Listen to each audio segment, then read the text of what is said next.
Hi, welcome to the Unwritten Book Summit. In this virtual event, I'm interviewing experts from the book publishing industry, as well as some self-published authors, to talk about their experiences writing, publishing, and promoting nonfiction, especially business books. The interviews are pre-recorded and will be uploaded to my YouTube channel. So whether you're currently writing a business book or it's part of your 3-year or 5-year plan, you'll always have access to these videos. And I'm doing the summit as a promotion for my own book launch. Unwritten, The Thought Leader's Guide to Not Overthinking Your Business Book officially launches on October 1st. You can pre-order it now through Amazon, Barnes & Noble, bookshop.org, or directly from the publisher, Amplify Publishing Group. Now let's get to today's guest. Marissa Eigenbrood is the president of Smith Publicity. She leads a dedicated team in empowering a wide array of literary voices, from established publishers to innovative hybrid presses, and from independently published debut authors to influential keynote speakers and industry luminaries. With a commitment to lasting impact, she develops captivating book launches while strategically guiding authors toward cultivating a robust and enduring presence in their respective fields. Marissa's fervor for championing authors and shaping their expert platforms underscores her mission to redefine success in the ever-evolving landscape of publishing. It's great to chat with you. I love this. Oh, I invited you to be part of the summit because I think the world of book publicity and PR can seem really opaque from the hmm outside. So I wanted to give my audience kind of an inside peek into what you do and get your thoughts on some things. So thanks oh, for being here. thank you so much for the invitation to join in, Emily. And first and foremost, congratulations on your book launch coming up. I've had many people ask, like, when will you write a book? And I said, I don't know if I have the guts to do it. And so I give you and all the authors we get to work with so much credit because you're putting yourself out there in such a vulnerable way. And so I celebrate you and encourage everybody to pre-order and buy and review once you have it too. Yes, Emily's book, please. that's a very good point. We need those reviews. Yes, yes, yes. Absolutely, Amazing. Yeah. absolutely. Great. So let's get into some questions. So first question, what are the benefits of working with a publicity expert or PR agency for nonfiction authors in particular? Sure, sure. I think with nonfiction authors in particular, there are typically in our experience, when I have a first call with someone, I really love to dive into understanding what their goals are. Who are they trying to reach with this book? What is this book a catalyst for beyond just releasing a book? And it's so interesting. I've been at Smith for 15 years and I've just seen that conversation evolve over time. And more so recently, it really is about the book being a bit of a marketing tool and just someone who's just so excited to share their knowledge and give a little bit of a glimpse into that world and to ideally then bring other people back into the other services and offerings and such that someone has. Yeah. And so I think that in working with a publicist, and I talked to someone just yesterday and they shared, oh, I have this incredible network, which she does. She's got, huge LinkedIn following and amazing newsletter subscribers and all of these other great things. She said, I just wasn't sure. And I had my, assistant look up about 100 podcasts for me to be on. And I just wasn't sure if I needed to have a publicist in the mix too.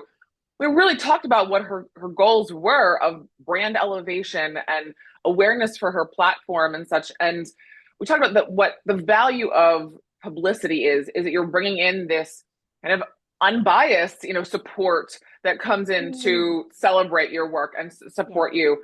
It's also, especially when we talk about what we call brand elevating media in the business world, being in Fortune or Forbes or Business Insider, that when we get to share those placements, there's just this that comes with having that placement to say, oh my gosh, you had the chance that they wanted to feature you, that you were accepted by that particular world.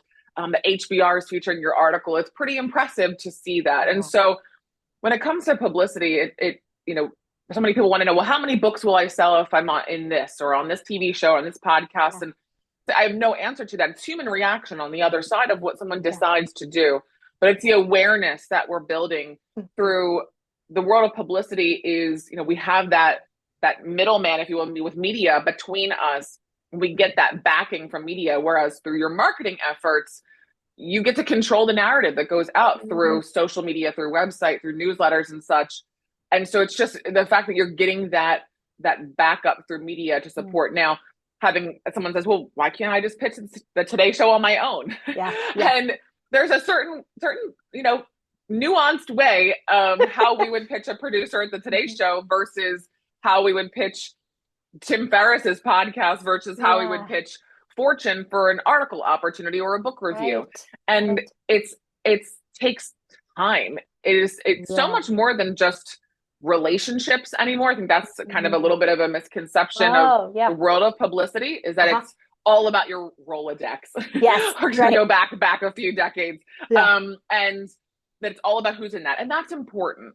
But it's more so that you have the time to really understand how a certain type of media or a certain person likes to receive information, how you tailor your pitching to them, take the time to understand what that outlet covers, what that person covers in their work, and that you can do that for both more evergreen opportunities and really proactive, kind of timely breaking news opportunities too. So that is the value of working with a publicist, is also that knowledge, that expertise that we have. I always like to say, you know, if I go to the hairdresser, I'm not going to tell her how to cut my hair or how to mix the dyes, because this is not a natural blonde over here.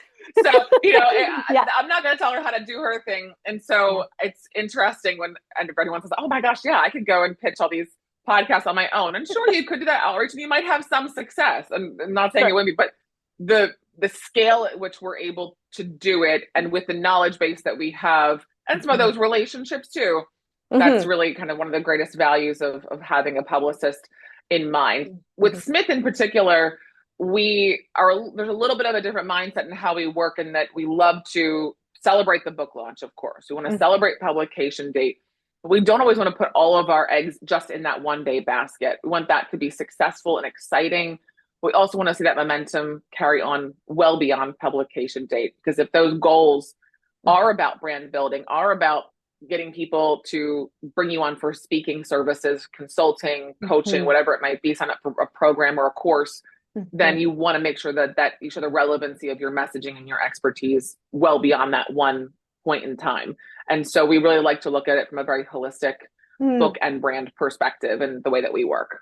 That sounds really great. It kind of dawned on me in talking to one of the other people who's been in, she published 2 books last year, and she was talking about that process, and you know, she said the launch date is really just the beginning. And so it kind of dawned on me like, oh, I don't have to sell all my books on October 1st. I imagine that the bulk of the books will sell around launch date, but it is a long game. It is, you know, especially for nonfiction authors, especially when you're thinking about your book and how it relates to your brand and workshops and speaking, all of that. It's really, you know, that you don't have to do it all in a month. Yeah, completely. And listen, I think that the reason that there's this mindset in the world of publishing that it puts all this pressure on the build up to publication date, because that came along with bestseller lists and the strategies and the efforts that, you know, we really wanted to focus on. And, you know, for some authors that we work with, we are starting, you know, we're just kicking off a campaign now for a book coming out in February that New York Times is very much in the sights. They've got a lot of people involved beyond Smith who are all really helping to try to reach that goal for this particular author. But I think it's everyone kind of, each person understanding, is that the best goal for me to aim for? And are there other goals that are going to be better? And in those cases, again, yes, you want, you know, doing certain things around publication that are helpful for the Amazon algorithms and getting the reviews and all of that's still very important. But like you said, understanding that there's so much more that lies beyond publication date. I like to say publication date is your book's birthday. If you have a baby, that baby grows and evolves if you nurture it, if you keep kind of allowing it to get bigger and bigger through other elements over time. And so I just did a LinkedIn post recently about one of our past clients, Kim Casey Campbell. And she's a former female Air Force fighter pilot. She's pretty incredible. And she had shared at the 1-year anniversary of her book that she had sold 10,000 copies in her first year. And so much of that had happened in that post-publication phase because it came through speaking that she was doing, consulting work and such. And she talked about that in her post. And so I just reshared that recently just to celebrate what can happen post-publication, especially the 1 year after too. That's such an incredibly powerful time. Very cool. So speaking of this timeline idea, when is the best time for an author to engage with a publicity expert? Sure. So, you know, there's kind of two paths I can go with answering this particular Yeah. question. I'm going to Yeah. start with the what I think is the easier, Okay. straightforward response Hmm. first. And I would preface that with, if you have what I like to call your Sunday best on already, if your platform's in a great space, if you're regularly posting on LinkedIn, or if you have a great website that's just ready to plop your book into, you've got a newsletter lined up, you've got all of these elements lined up in your brand ecosystem that allow for engagement beyond the book already, then I would suggest, getting in touch, ideally at least 5 to 6 months before publication date. Now, again, if you're self-publishing or hybrid publishing, it's maybe a little bit closer is okay. But if we really want to think about a campaign timeline that's going to best support the build up to the launch of the book, we in our world would love to get that started about 4 months in advance of publication date, typically, for sometimes 5, depending on certain timelines. And then that's going to continue for at least 1 month post publication on the other side. Now, do we do shorter campaigns than that? Do we talk about for someone's goals? I have an author who just came to me. The Wharton professors, really impressive, backgrounds. And they came to me at the end of August for a mid-September launch and said, "What do you think here?" I said, "I'm not promising you any publication date coverage, but what we can do a lot together around byline articles, expert commentary, podcast interviews, because their content is really strong and really great." And so setting that alignment expectation together that, yes, we can start much closer to pub date, 1 month, 2 months before. We just need to be aligned on the timing and when things are likely to happen around that. But in an ideal world, in a traditional book launch world, we love that, that 4 months before. So let's talk 5 to 6 months before, ideally at a minimum. We're happy to talk well before that too. And that's kind of the other path of my response here is something that we do here at Smith is we will work with individuals on preparing for publicity. So publicity is really the last shoe to drop. And so we really want to make sure that you're ready for that time. And we'll start working with individuals, sometimes a year before their book comes out, or even a couple months further beyond that publicity timeline, so that we're able to do an audit of their website, of their social presence, of their, their newsletter, other engagement channels, to really think about, how are you going to be incorporating your book into all of this? But how are you also presenting yourself as a thought leader, an expert, a speaker, through these channels first, so that you're, when someone does see that, Fast Company article, or they see that, next big idea club must read recommendation, that they say, okay, I'm going to buy the book. I read it, but I also see that this person isn't just kind of a one trick pony over here with just a book, but they're sharing their knowledge and they're staying really relevant and connected to their world through these other spaces too. And I do want to follow along in these other ways. So when someone is, in need of some of that support earlier on, we love to start that conversation, as soon as possible. I've started conversations like that as soon as early stages with a ghostwriter and, just getting started on the book. That's even a time that we've started, early conversations around platform development. That's great. Yeah, that's the strategy of developing the platform so that you're setting up the publicity to work really well when the book comes out. Yeah, that makes great sense. And I imagine it can even sometimes shift the content of the book. Like absolutely, if the goals don't align with what the book is going to say, you could point that out and say, well, you said you want to do this, and then what are you talking about? You're not talking about this in the book. So yeah, being helpful there too.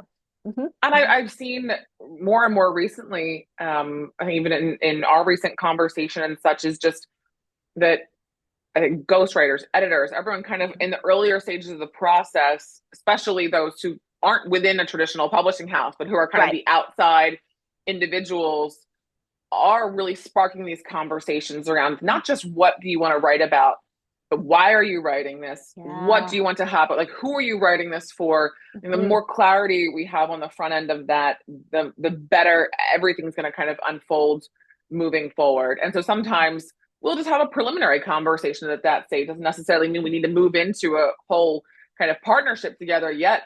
But we've had different individuals that we've partnered with kind of bring us in those earlier stages to at least just start to have that earlier conversation, set the stage a little bit there.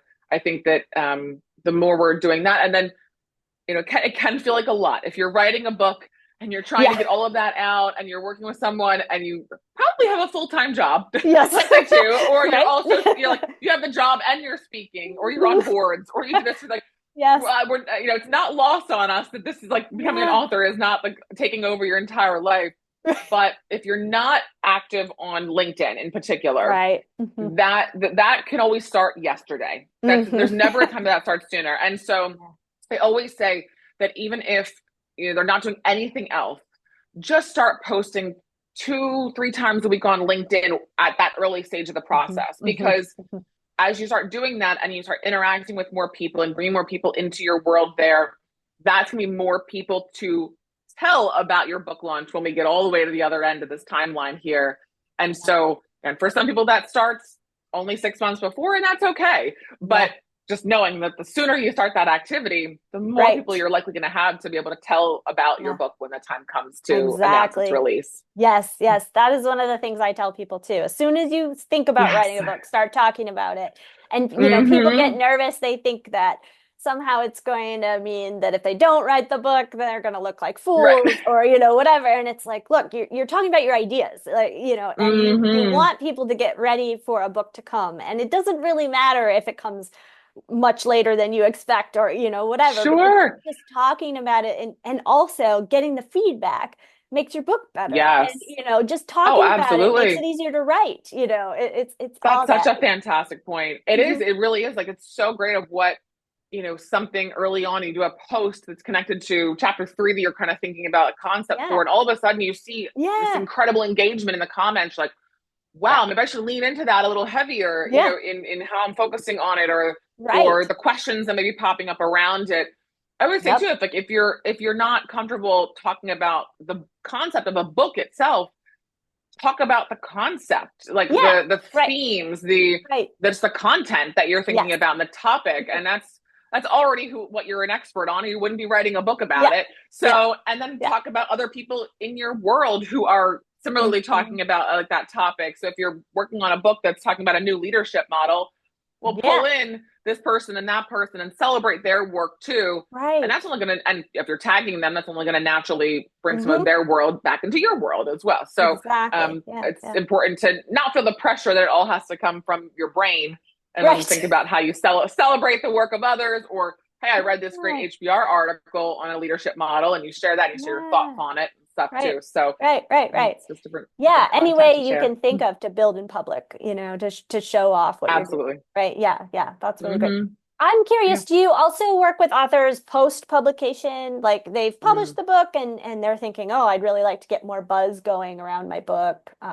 A year later, 2 years later. I figured that we do. We absolutely do. And it does lean into a little bit, I mentioned kind of the Wharton professor, it does lean into more of that, what we call personality cultivation efforts. So will there still be requests for the book? Absolutely. There still are going to be individuals working with someone whose book came out about 10 years ago now, but we've continued some activity with her off and on over the years. And just as like a basis for understanding the topic and the subject matter, we still get requests for her book during our time together. But in the end, the type of coverage we're probably going to see is going to be an article, a feature, a podcast interview, expert commentary, so on and so forth. So yes, 100%. I would say that, most of that happens within probably the first year or two after, a book has been out, but where we can entertain that conversation at many different stages.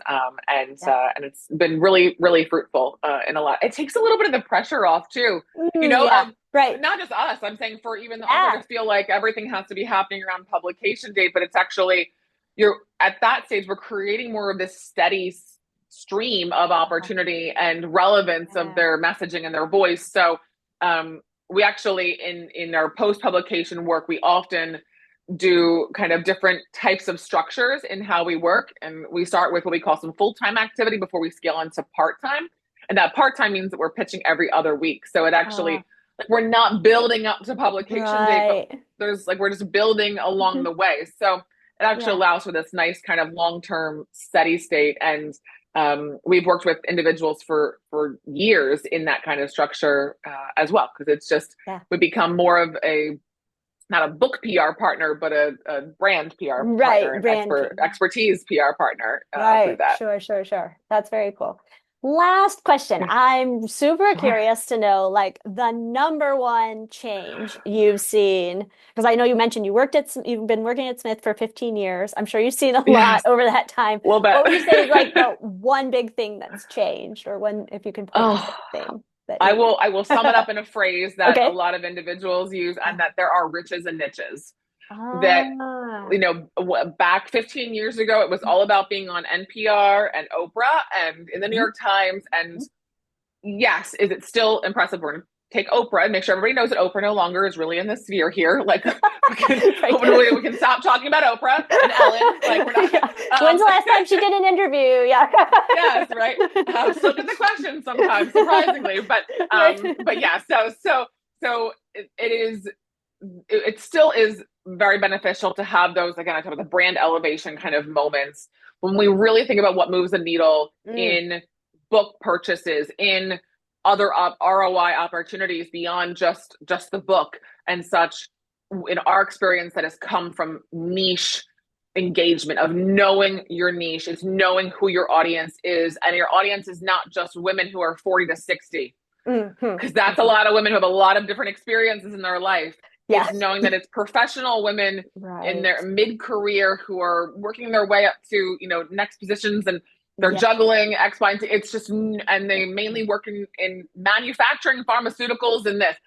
We don't have Right. to pigeonhole ourselves, but the more we can hone a message into the to that core of kind of the onion, I like to say, Hmm. we'll pull back to their layers over time. But the more you can tailor your message and show who you are for that particular audience, you speak to their challenges, you speak to their pain points. Hmm. That's leading to much better results and engagement than we see if we try to be everything for everyone. And so that's the biggest thing that I've seen, is just having that knowledge and how it empowers authors to make decisions and what they do for for publicity, for marketing, and how they write their book from the very beginning. Um, and with that, I think just comes the demand of author platform. Hmm. It is, I think, just the other biggest change. 15 Yeah. years ago, we didn't talk about social media. We didn't talk Right. about even you had to have a website. It was Yeah. just like, you wrote a book, let's just promote it. Who cares Yeah. what is on the other side? Even Yeah. Amazon page, okay. Like, Yeah. you know, it just was, maybe your book's in a bookstore. I don't know. We didn't care about any of those other things. And it Right. is such a critical component to the Mm-hmm. work that we do now. And so I would just put that it's a 1A, if not Yeah. just, you know, right alongside each other, Yeah. Yeah. of that major change Totally. and again, talking about, you know, what the understanding and the how I feel for authors. It is Mhm. this incredible pressure and call for content Yeah. and presence that's I've never seen before. Yeah. You don't just get to write a book, but, and again, you're in the thick of this right now, Emily. You don't just get to Yeah. write a book, but you've got to be so many other things at the same time, Yeah. while you're also still have a job and Yeah. have a family and have other Yeah. things that are going on in your life. And so Right. it's not lost on us, but it is a requirement of today Hmm. that I've never seen at the level that it is. And Right. it's just because there's so much competition. If you Hmm. want to stand out, Yeah. if you want to create that connection, you Yeah. have to be present Yeah. in the right ways to be present, and knowing your niche is really empowering Yes. to be able to make those right decisions of where you do spend your time. Yeah, that makes great sense. Thanks, Marissa. This has been great. I've really Oh, enjoyed this conversation. I mean, I think, me you too. know, PR is an important aspect of promoting your book. It's huge. And you know, it can be as simple as reaching out to local media if you know them, and Hmm. going to your local For bookstores. sure. But you know, if you really want to do it up, you know, you work with an expert like Marissa and her team, and you get it done there. So if you'd Mhm. like to check out Smith Yeah. Publicity, you can go to the website at Mhm. smithpublicity.com. And you can also connect with Marissa on LinkedIn, because she's very Please active do. there. So that's how we met. Yes. So, so Yes, glad yes. to. Thank you so much for having me, Emily. This Yeah, was such a great conversation, awesome. and always welcome any follow-up conversation for anyone who's interested in connecting and discussing this always evolving world of PR, marketing, and being an author as a whole. Yes. Awesome. Thank you.